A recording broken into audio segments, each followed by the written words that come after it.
नमस्कार, आप देख रहे हैं R live new 24 channel. Siddharthnagar से एक खास रिपोर्ट। जिले के इटवा तहसील में उस वक्त अफरा तफरी का माहौल पैदा हो गया जब एंटी करप्शन की टीम ने फिल्मी स्टाइल में एक रिश्वत कानूनगो को रिश्वत लेते रंगों हाथे धर दबोचा।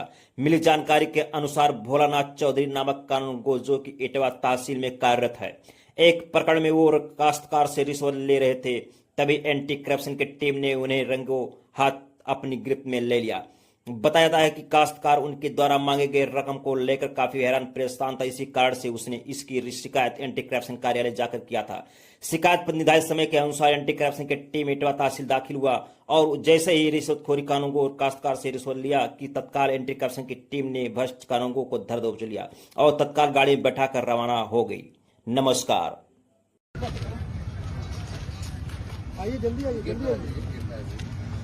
चलिए आगे बढ़िए, आगे बढ़िए, आगे बढ़िए, आगे बढ़िए।